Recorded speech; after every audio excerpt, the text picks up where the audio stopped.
पद प मा पद नि प सा नि सा रे स द नि प प म प ग म रे सा सा रे सा नि सा सा रे सा नि रे सा रे सा नि सा सा सा रे सा नि रे रे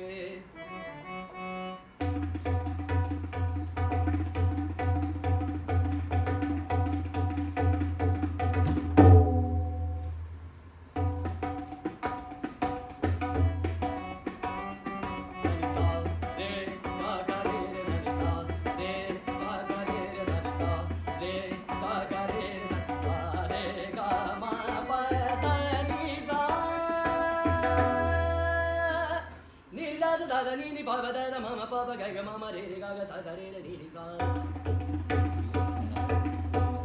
ni ni da sa da da ni ni pa pa da da ma ma pa pa ga ga ma ma re re ga ga sa sa re re ni ni sa ni ni da sa da da ni ni pa pa da da ma ma pa pa ga ga ma ma re re ga ga sa sa re re ni ni sa sa re ga ma pa da ni sa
जटा जूटा कंठ सोहे काल कूटा कंठ सोहे काल कूटा जन्म मरण जाए छूटा नाम लेते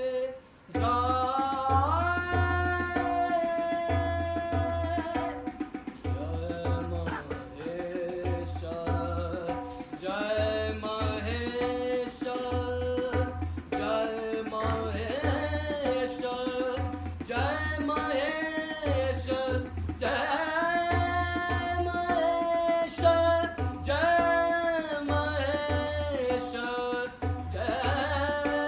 महेश जय महेश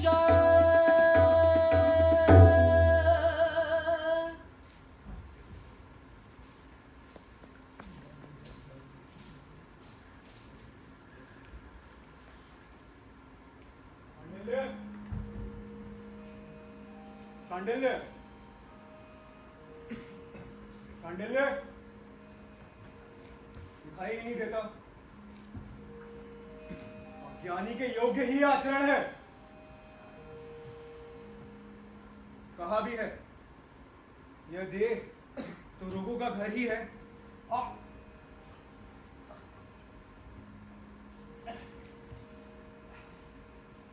वृद्धावस्था के वश में है।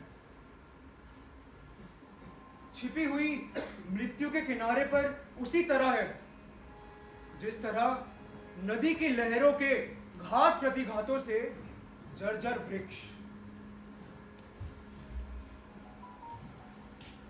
बड़े ही पुण्य से मिला यह मानव देह है, परंतु भौतिकता से प्रभावित शक्ति, सौंदर्य एवं तारुण्य से गर्वित यह मानव देह इन दोषों के प्रति अंधा हो ही जाता है।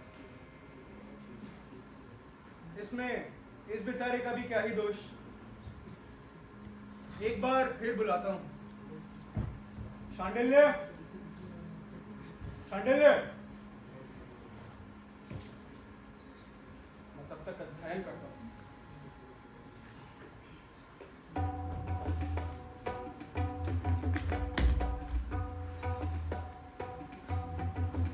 इतनी भूख लग रही है और सही आचार्य भ्रमण पे ले आते हैं।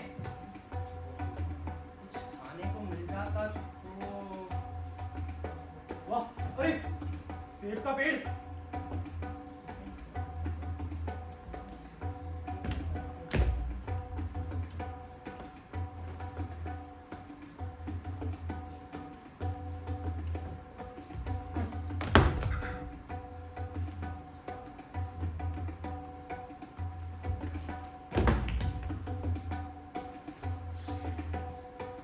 तो मैं ऐसे परिवार में जन्मा जहां हम सभी काग तक को भी भूनकर खा जाते थे।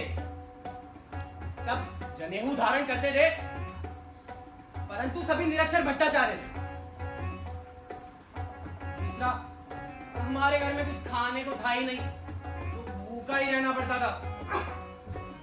यह सोचकर कि सवेरे का भोजन ही प्राप्त हो जाएगा, मैं बौद्ध भिक्षु बन गया। परंतु बौद्ध भिक्षु भी दिन में एक ही बार खाना खाते हैं, इसलिए मैंने बौद्ध धर्म भी छोड़ दिया। अपना गेरवा चोला फाड़ दिया, भिक्षा पात्र तोड़ दिया और केवल छाता लेकर चला आया। और अब इस दुष्ट आचार्य का बोझा ढहने वाला गधा बनकर रह गया हूं। आखिर भगवान चले कहां गए? भगवान, मुझे लगता है यह साधु अपना प्रातराश ढूंढने अकेले ही भिक्षा मांगने निकल गया। ढूंढना तो पड़ेगा ही। भगवान, भगवान, कहीं भगवान ज्यादा आगे तो नहीं निकल गए? भगवान क्षमा करे, भगवान क्षमा करे। डरो मत शांडिल्य, उठो। भगवान, इस सुख में डूबी हुई उत्सव परिपूर्ण पृथ्वी पर भिक्षा किस प्रकार मांगी जाए? मैं प्रसन्न हूं तुमने प्रश्न पूछा, तो सुनो। अपराध की चिंता किए बिना किसी गर्व के मैं अपने जीवन की रक्षा के लिए भिक्षा मांगता हुआ इस संसार में ऐसे डोलता हूं जैसे सागर मच्छों की परवाह किए बिना कोई मनुष्य सागर पार करने का प्रयास करता है। भगवान, मेरा तो कोई संसार में है नहीं, ना भाई ना पिता, जो है केवल आपका आशीर्वाद है। और मैं साधु बना हूं तो केवल भोजन के लिए, मुझे कोई पुण्य लाभ की इच्छा नहीं। शांडिल्य, ये क्या कहते हो? जाने दीजिए ना भगवान, आप ही तो कहते हैं अतीत की घटनाओं का वास्तविकता से कोई संबंध नहीं। और क्या, परंतु अवास्तविक को वास्तविक समझना ऐसे संबंधों का सृजन करता है। शांडिल्य, यदि कोई व्यक्ति अपने आप को सुविचारित और अभीष्ट कर्म फल करने को लगाए तो उसके कर्म फल की रक्षा तो देवता भी करते हैं। भगवान, मनुष्य को उसको ये कर्मफल कैसे प्राप्त होता है? शांडिल्य, जब उसकी कामना और संपन्नता में उदासीनता हो जाती है। वह कैसे होती है भगवान? वैराग्य का भाव प्राप्त करके। वैराग्य कैसे प्राप्त होता है? असंग से। असंग क्या है? राग और द्वेष के बीच की से कहा भी है, सुख और दुख में समान रहना, भय और हर्ष में एक सा बने रहना, मित्र और अमित्र को एक समान भाव से देखना, इसी मनस्थिति को तत्वज्ञानी असंग कहते हैं। मैं तो फिर पूछता हूँ, ये है क्या? शांडिल्य, इसकी कोई संज्ञा नहीं है। अच्छा, तो भगवान क्या आप मानते हैं कि इस असंग की स्थिति को प्राप्त किया जा सकता है? निसंदेह। यह झूठ है। ऐसा क्यों कहते हो? ऐसा नहीं है तो आप मुझ पर इतना क्रोध क्यों करते रहते हैं? क्योंकि तुम पढ़ते नहीं हो इसलिए। तो आप तो मुक्त पुरुष है ना, मैं पढ़ूं या ना पढ़ूं इससे क्या? गलत कहते हो तुम। अपने शिष्य की ताड़ना उचित मानी गई है, इसलिए मैं बिना कुपित हुए भी तुम्हें मारता भी हूं।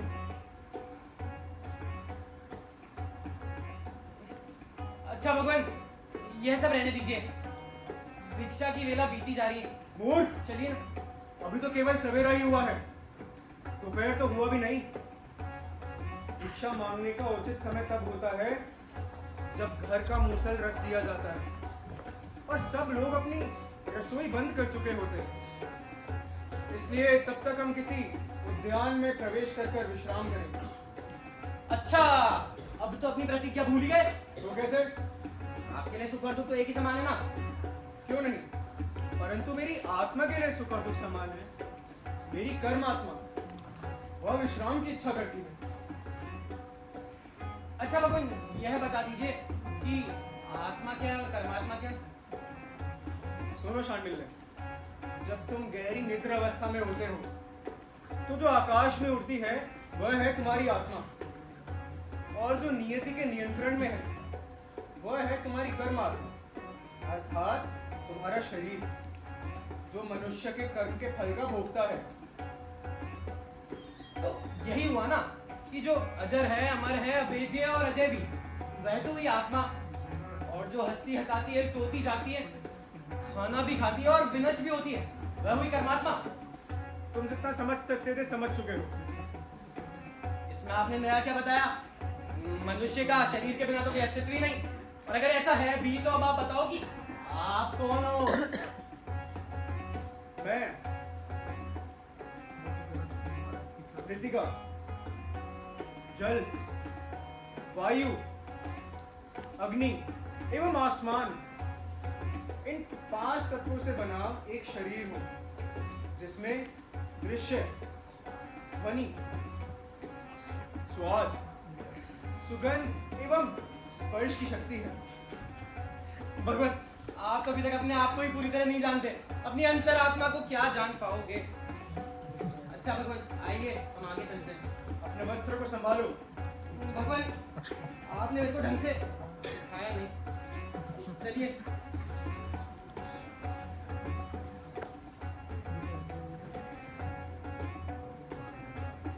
भगवान, लीजिए उद्यान आ गया। हम इसी निर्जन स्थान पर विश्राम करेंगे। आप आगे चलिए, मैं आपके पीछे पीछे आता हूँ। क्यों? वो मेरी माता कहा करती थी कि अशोक के हरे भरे वृक्षों के बीच बाघ छिपे रहते हैं, इसलिए आप आगे चलिए, मैं पीछे पीछे आता हूँ। चलो ठीक है।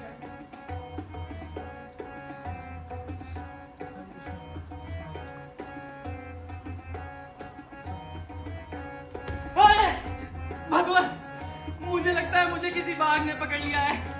क्या? मुझे अनाज की भांति इस बाघ का भोजन नहीं बनना। रुको शांडिल्य। देखिए ना, मेरे पैरों से लहू तो नहीं बह रहा। शांडिल्य, यह कोई बाघ नहीं है, ये तो बस एक मोर है। क्या सचमुच मोर है? हाँ शांडिल्य, एक साधारण सा मोर ही तो है। मोर है तो मैं अपनी आंखें खोल लेता हूँ। निश्चिंत हो गए। वह दुष्ट बाघ मेरे डर से मोर का रूप धारण करके भाग गया। वाह वाह भगवान, ये उद्यान तो बहुत ही सुंदर है। चारों ओर चंपक, अर्जुन, कदम, नीम, निचल, तिलक, कुर्बत, कर्णिकार, खजूर, आम्रवृक्ष, प्रियंशु, शाल, ताल, तमाल, गुलनाग, नाग, बबुल, सरल, चंदन, अशोक, नगर और खजूर के वृक्ष वसंत की शोभा से सुशोभित हो रहे हैं।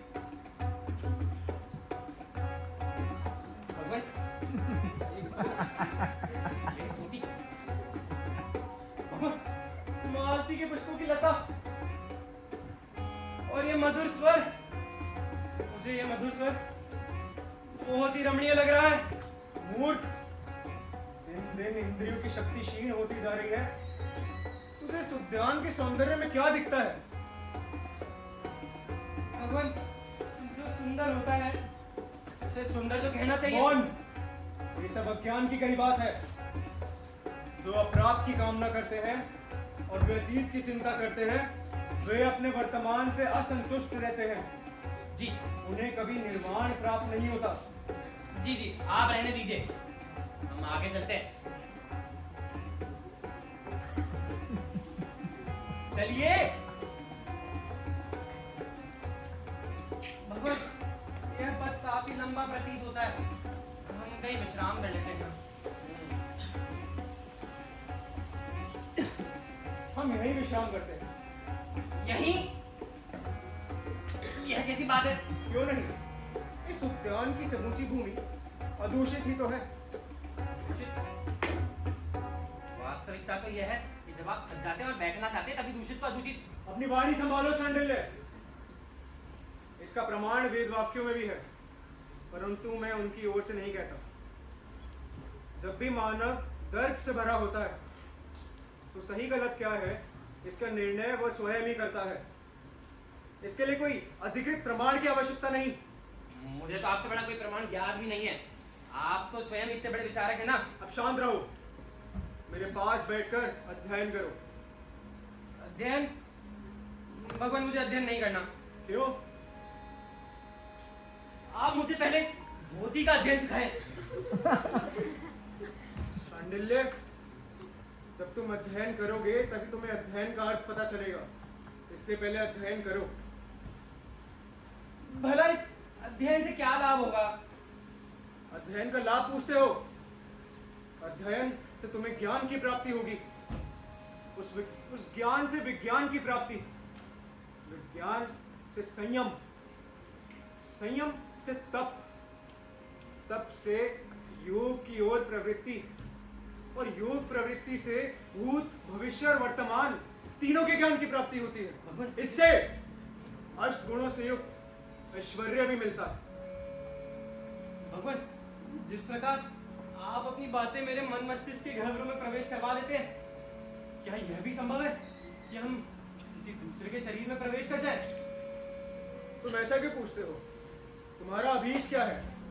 मेरा मेरा अभीष्ट तो बस बौद्ध नियमों के अनुसार संघ द्वारा प्रस्तुत सुस्वादु भोजन को प्राप्त करना है। अभी तुम्हारे अभीष्ट का समय नहीं हुआ है।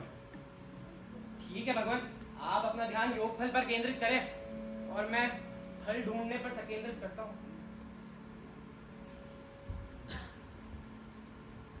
अच्छा, वैसे भगवान, आप साधुगण बड़ा योग योग करते रहते हैं, ये योग है क्या? योग ज्ञान का मूल, तपस्या का सार, यथार्थ का आधार, द्वित्व को दूर करने वाला राग और द्वेष से मुक्त रखने वाला, वही है योग। ना, मैं तो उन भगवान बुद्ध का ही नमन करता हूँ जिन्होंने कहा है कि आहार के प्रति प्रमाद ही सभी प्रमादों का मूल है। नीले, ये क्या कहते हो तुम? भगवान, क्या आपको नहीं ज्ञात कि सर्वप्रथम मैं भिक्षा के लिए ही बौद्ध भिक्षु बना था? हाँ ठीक है, अब तुम यहाँ बैठो और अध्ययन करो। आप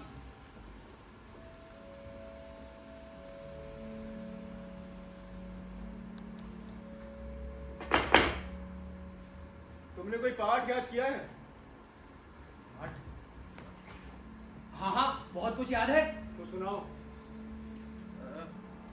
तो सुनिए भगवान, प्रकृति के अष्ट प्रकार, 16 विकार, 5 वायु, 3 गुण, आत्मा, मन के 3 गुण, सृष्टि तथा विलय, ऐसा उन भगवान बुद्ध ने अपनी पिटक में कहा है। मूर्ख, ये सांख्य के नियम है, बुद्ध के नहीं। तो भगवान, मैं अपने भूख में भटक जाता हूँ। मेरे मुख में आता कुछ है और मुख से निकल कुछ और जाता है। अच्छा, इस बार ठीक सुनाऊंगा, सुनिएगा। तो हमारा उद्देश्य है न दी हुई वस्तु को न लेना, जीवन को व्यर्थ न होने देना, निरर्थक बातें न करने देना और ब्रह्मचार्य को नष्ट न होने देना। इसलिए मैं बुद्ध की संघ की शरण स्वीकारता हूँ। शांडिल्य, अपने सिद्धांतों को भूल किसी और के सिद्धांतों का उच्चारण उचित नहीं। हमें तमोगुण से दूर रहकर रजोगुण को जीतकर और सत्व गुण पर स्थापित होकर इस जगह में अपनी जगह स्थापित करनी है। उसके लिए तुम्हें अध्ययन करना होगा। भगवान, आप करिए अपने योग की चिंता, मुझे बस भोजन की चिंता होती है। शांडिल्य, अभी इसी क्षण आओ और अध्ययन करो।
सखी, राममिलन कहाँ है?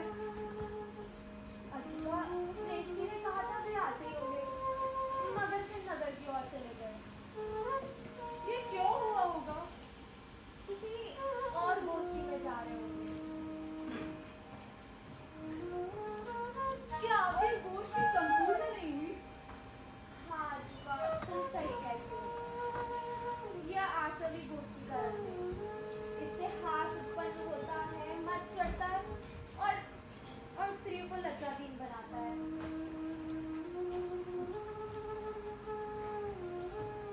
सखी, हाँ अजुआ, मैं कहाँ बैठूं?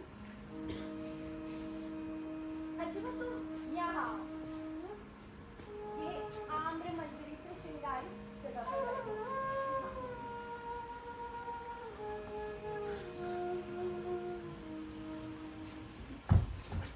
अजुआ, तब तक एक गीत सुना दो। अच्छा, ठीक है प्रिय।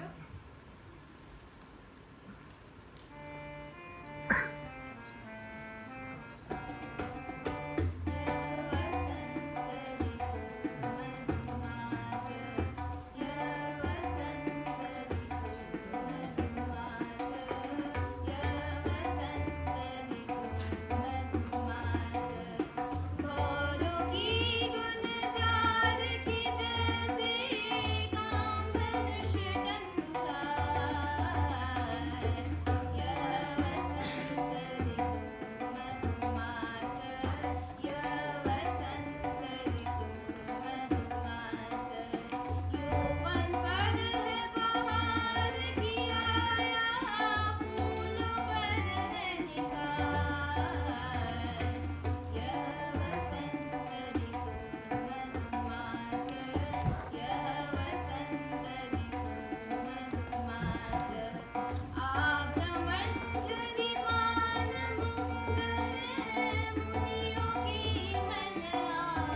कोकिल की पुकार है।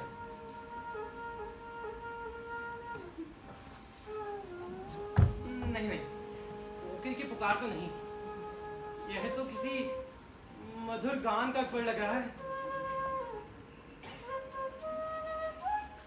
चलकर देखता हूँ।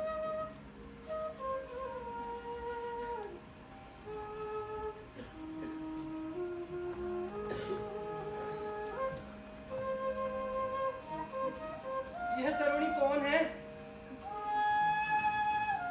निरा भरना ही ये इतनी सुंदर है, मानो स्वयं ही इस उद्यान का अलंकार हो।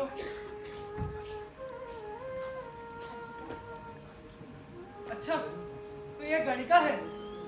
तब तो हम धन्य हुए।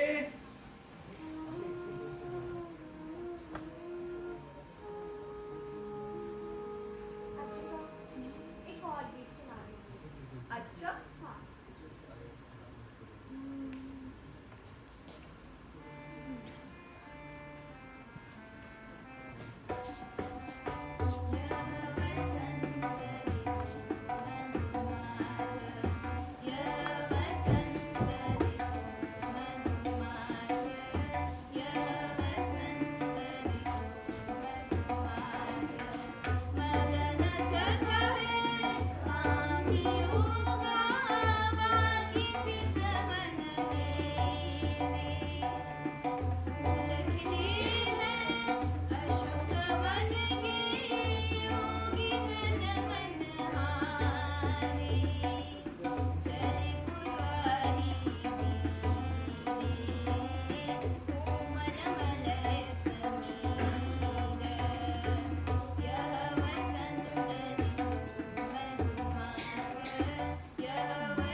कंठ से कितना मधुर स्वर निस्तृत हो रहा है। भगवान सुने, भगवान सुने। मैंने शब्द तो सुने, परंतु अर्थ पर तो मेरा ध्यान ही नहीं गया। वह भी जान लेते यदि ताड़शापनों का ढेर आपके सामने लगा होता। उचित व्यवहार करो शांडिल्य। क्रोध ना करे भगवान, परिव्राजकों को क्रोध शोभा नहीं देता। अब मैं कुछ बोलूंगा नहीं। यही तो पांडित्य के लक्षण होते हैं।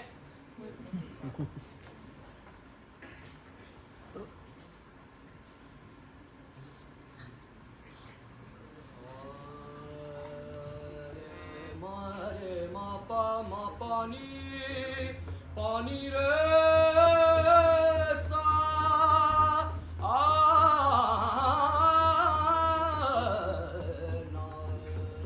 सुनो सुनो, मुझे इस संसार के प्राणियों के प्राण हरण करने वाले यमराज ने भेजा है।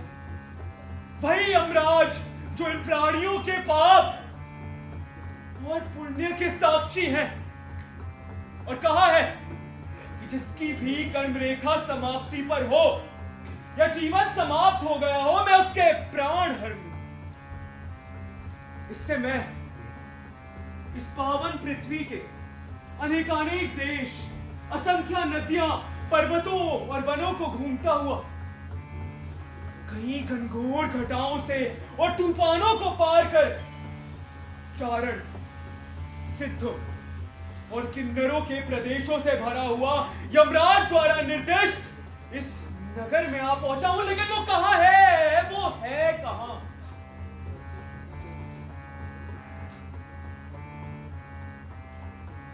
आहा,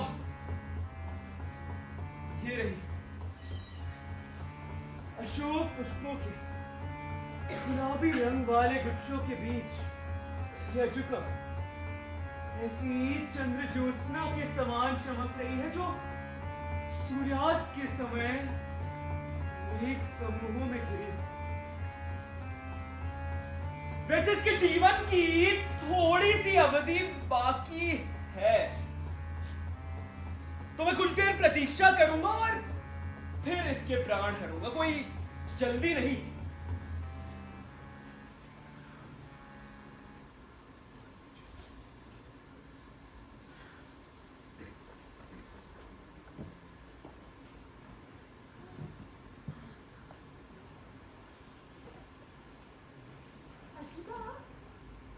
अशोक का पुष्प गुच्छ कितना रम्य है।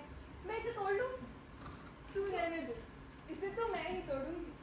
अब उपयुक्त समय, सर्प बनकर इस अशोक के वृक्ष से इस सुंदरी के प्राण हरूंगा। हसमुख,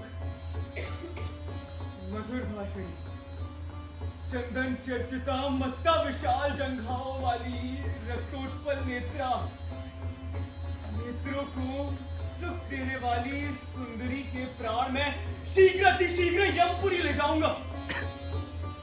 अब डसने का समय आ गया।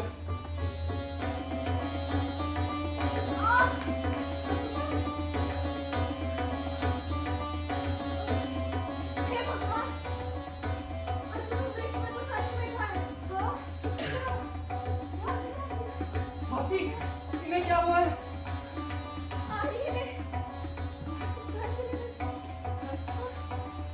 भगवान, भगवान, देखिए ना, उस बेचारे अजूबा को किसी सर्प ने डस लिया है।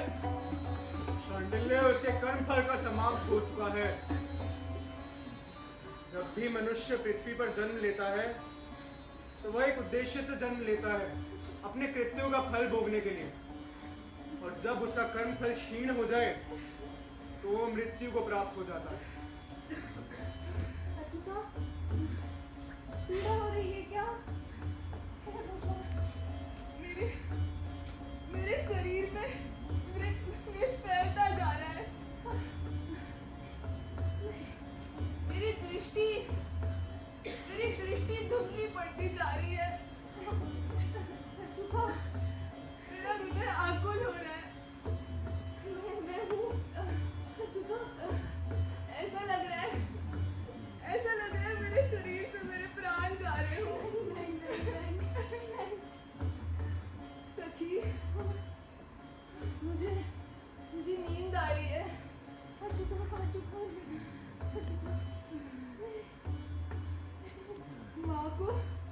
माँ को मेरा प्रणाम कहना। नहीं अजूबा, ऐसा मत करो। तुम्हें उनका अभिवादन करोगी। रामिलक, अजूबा,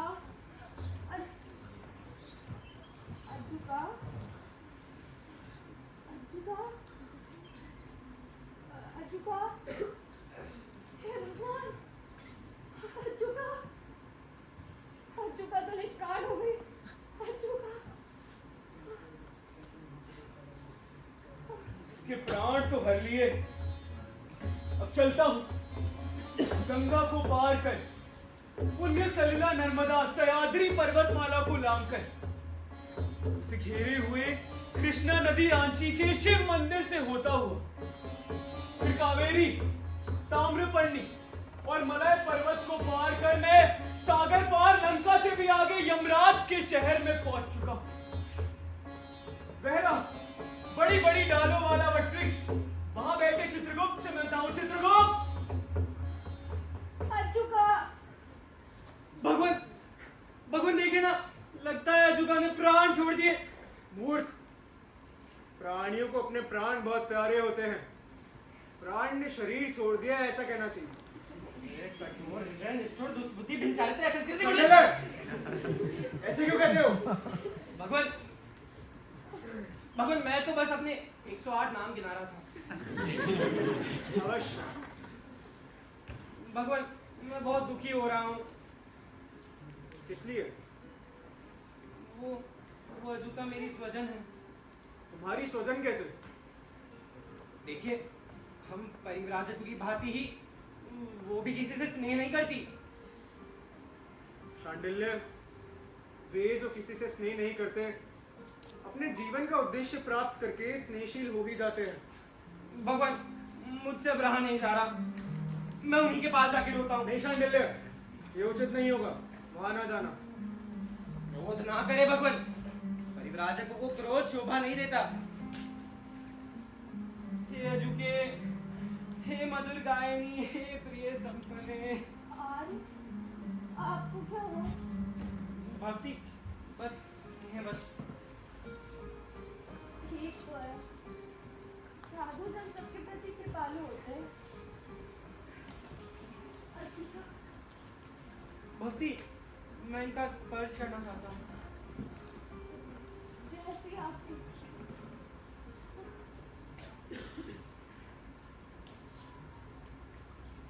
हे अजुके, मैं इतना आकुल हो रहा हूँ कि मुझे सिर और पैर मालूम ही नहीं पड़ रहे। इनके सुंदर उन्नत काले चंदन से लिप्त शरीर को देखे जा रहा हूँ। मेरा दुर्भाग्य कि जीते जी मैं इससे प्रताड़ित न हो सका। ऐसा करती हूँ। हाँ, आज आप हमारी अज्जुका का ध्यान रखें। मैं रामलला को बुला कर लाती हूँ। हाँ हाँ ठीक है, ध्यान से। आराम से।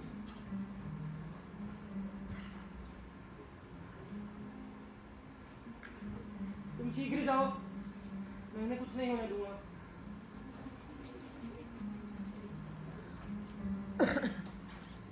ये ब्राह्मण कृपाशील लग रहा है।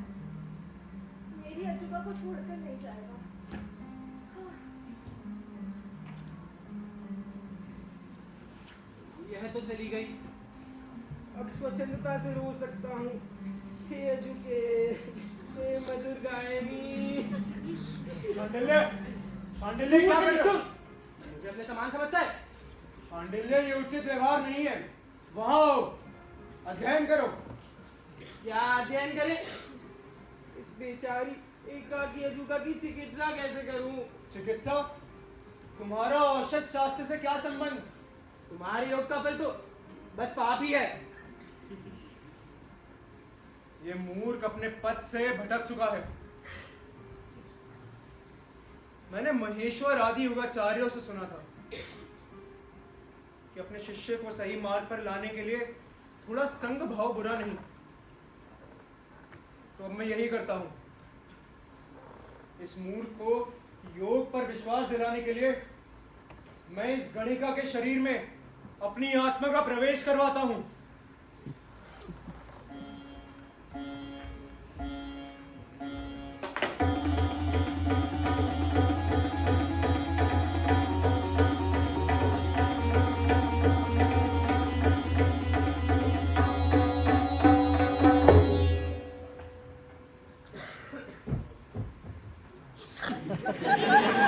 शांडिल्य, शांडिल्य, वाह, भक्ति जाग गई और मुझे पुकार रही है।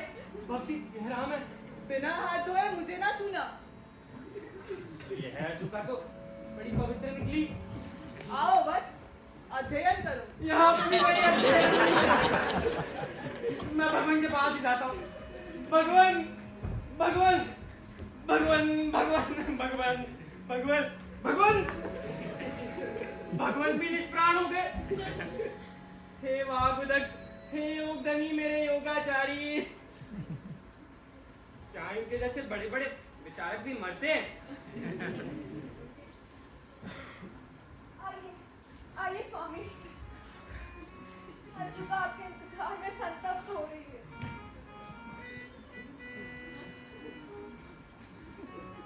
मेरी कामना है कि इस विशालाक्षी मृदुभाषी मुख का उसी तरह पान करूं जैसे खिले हुए कोमल कमलों का मधु करता है।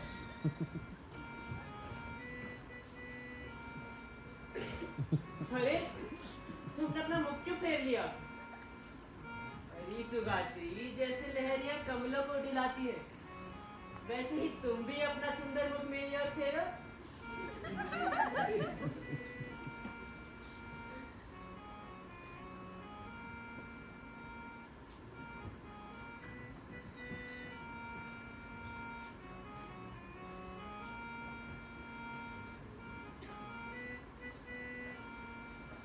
निर्मल हंसिनी रूठ के मुख न फेरो, कंठमणि गायनी श्वेत बाहों में घेरो।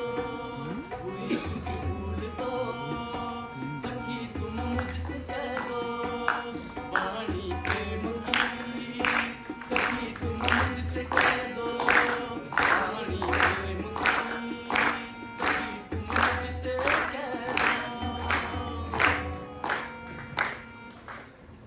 मूर्ख अज्ञानी, मेरा आंचल छोड़। सखी ये क्या? थोड़ी देर पहले स्वामी ने सर पे डसा था। शायद तभी से ऐसा व्यवहार कर रही है। बेचारी सुकुमारी, ये तो सुद्दू को बेटी है। इसके शरीर में शायद किसी और का आवेश आ गया है। स्वामी आप यहीं रुके, मैं वैद्य को बुलाकर लाती हूँ। ठीक है, जाओ।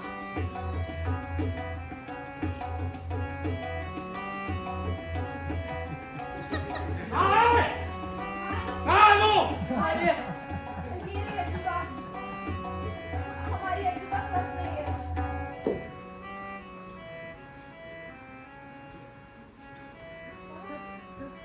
इसे तो महासर्प ने डसा है। आपको कैसे पता? जानता हूँ, क्योंकि इसका व्यवहार बड़ा ही विचित्र और अस्वाभाविक हो रहा है। मैं अपना उपचार प्रारंभ करता हूँ।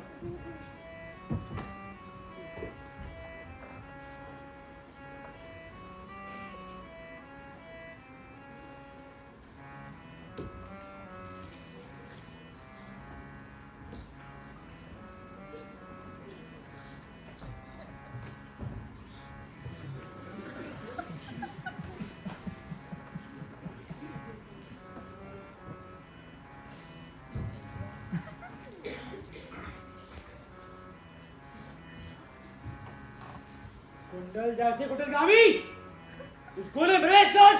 मैं सहायता देता हूँ। सामने। लगता है इसका शिरोवेद करना होगा। कुठार कहाँ है मेरा? मूर्ख वैद्य, हैं? अपने को निरर्थक कष्ट ना दे। अब समझा, तो इसे पित्त का प्रकोप भी है। फिर तो इसके वात, पित्त और कफ तीनों का ही उपचार करना होगा। अवश्य यत्न करें। हम आपके प्रति अकृत्य के साबित नहीं होंगे। रामलक, चिंता मत कर। एक काम करता हूँ, सुंदरपुरी नामक औषधि ले आता हूँ।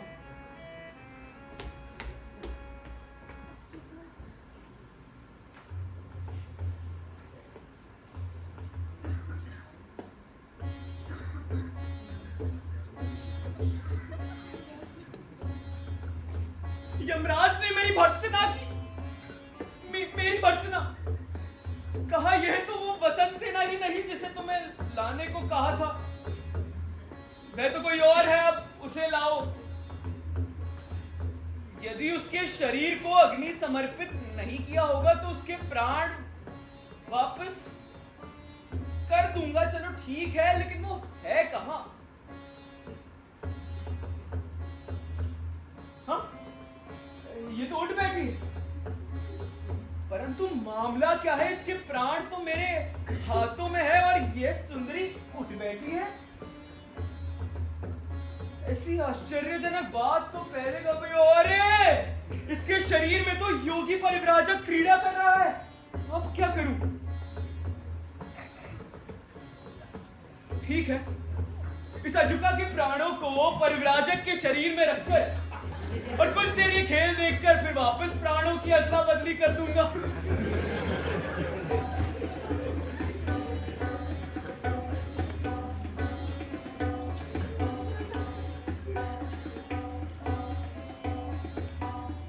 अजुका के प्राणों को परिव्राजक के शरीर में स्थापित कर दिया है। अब परिव्राजक का आचरण अजुका के प्राणों से प्रभावित होगा।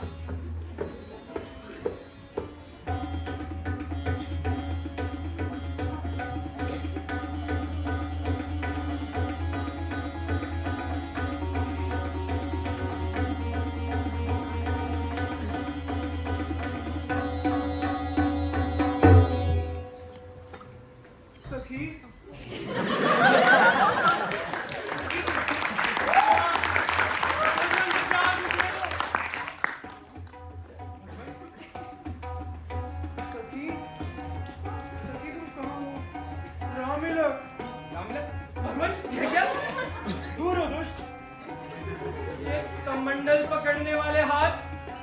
ये चूड़ियों वाले हाथ कैसे हो गए? ना तो भगवान लग रहे हैं ना ही अजूका। यह तो भगवत अजूकम लग रहे हैं। राममिलन, मेरा आलिंगन करो। अनेक आलिंगन का आलिंगन कर दुष्ट। राममिलन, प्रेम में मत हो। ये अपने पागलपन में मत है। भगवान योगी पद के विरुद्ध वार्तालाप है ये तो। मुझे मधु दीजिए, मैं पान करूंगी। विष पी ले। सखी कहाँ है? सखी। दूर हो कुछ। माफी माफी। भगवान चलिए यहाँ से चलिए। राममिलन, तुम मुझे पहचान क्यों नहीं रहे? मैं तुम्हारी अजूका, मैं वसंत सेना। क्षमा करें, उधर है वसंत सेना, उधर अजूका। आइए विश्राम करें, सब ठीक हो जाएगा। क्या हो रहा है? विश्राम कीजिए। आप कौन हैं?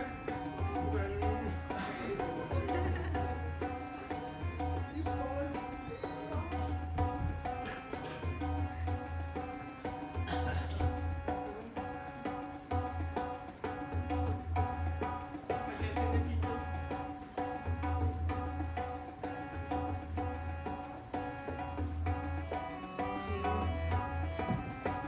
मधु ला दीजिए। पहले साहब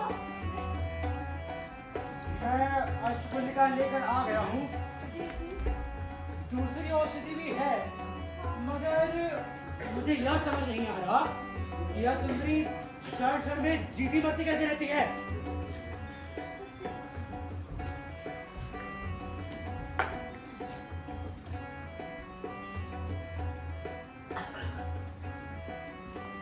मैं इस गोली का चूर मरा देता हूँ। कह रो वैद्य, ये क्या कर रहे हो?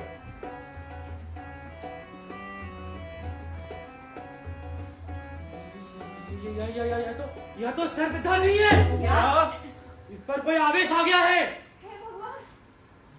मूर्ख, प्राणियों का अंत भी नहीं जानता। बता, इसे किस प्रकार के सर्प ने डसा है? इसमें कौन सी आश्चर्य की बात है? इसका कोई शास्त्र है? सहस्रों शास्त्र हैं इसके। तब तो मुझे वैद्य शास्त्र के बारे में बताओ। तो सुनिए अजुका, वात पित्त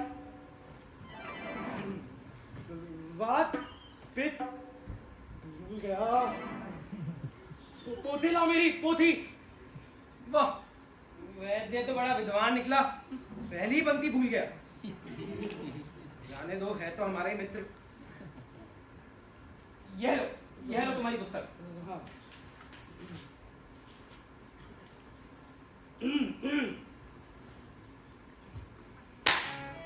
तो सुनिए अजुका, वात पित्त और कफ, यह तीन बड़े विषय हैं। इन्हें त्रय सर्पा कहा गया है। इनके सामने ये कोई चौथा नहीं ढाता। यह शब्द प्रयोग गलत है। त्रिणी सर्पा होना चाहिए, सर्प तो नपुंसक लिंग है।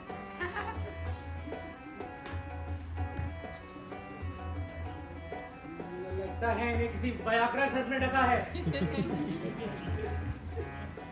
विष के आवेग के कितने प्रकार होते हैं?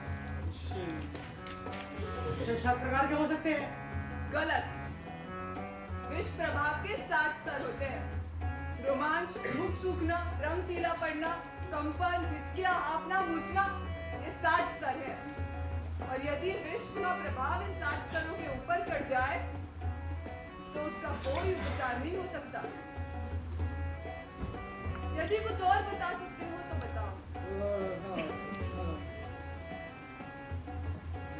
यह तो मेरे उपचार के बाहर है। अरे भक्ति, आपको प्रणाम। अरे मैं निकलता हूँ।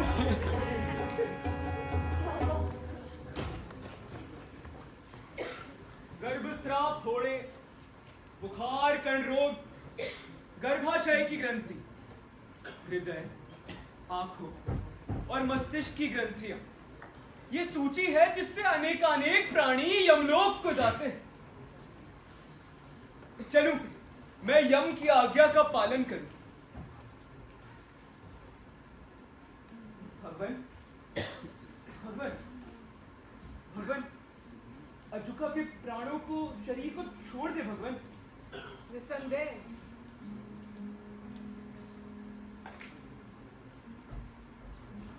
मैं अपना कर्तव्य निभाऊंगा और इन दोनों के प्राणों की अदला बदली कर दूं।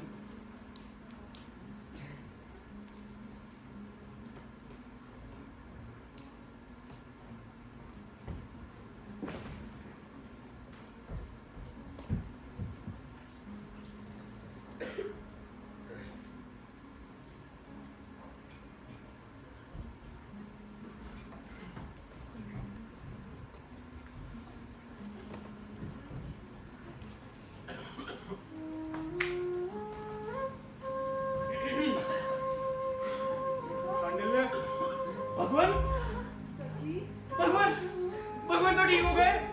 राम अज्जुका तो पहले जैसे बोलने लगी। ये तो प्रसन्न है। अजुका, प्रियतमे, भगवान, मेरे साथ आओ। अजुका, अजुका, भगवान। चलो राम भगवान, यह सब क्या था? लंबी कथा है, फिर सुनाऊंगा। अभी तुम उस सूर्य को देखो, वह ऐसे चमक रहा है जैसे स्वर्ण का गोला हो, और वह मेघ उसके प्रकाश में ऐसा रमणीय हुआ, ऐसा लगता है जैसे वह सूर्य स्वर्ग के गर्भ में समा रहा हो।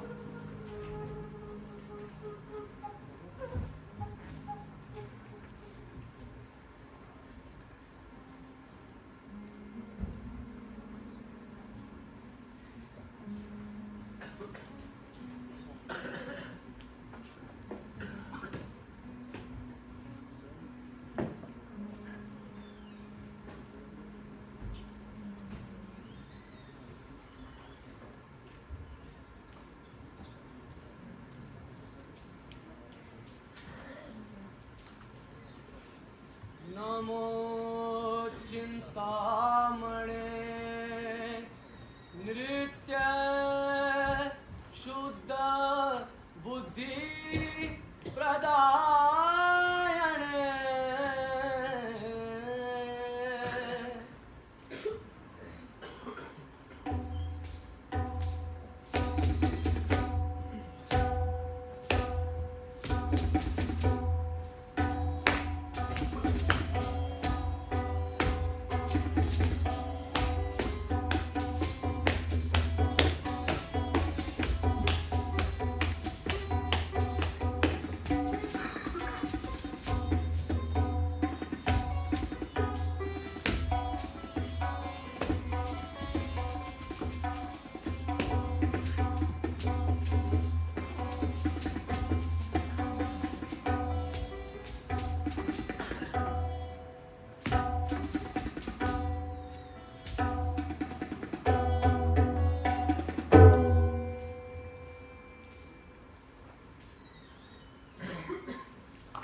जो गाना गा रहा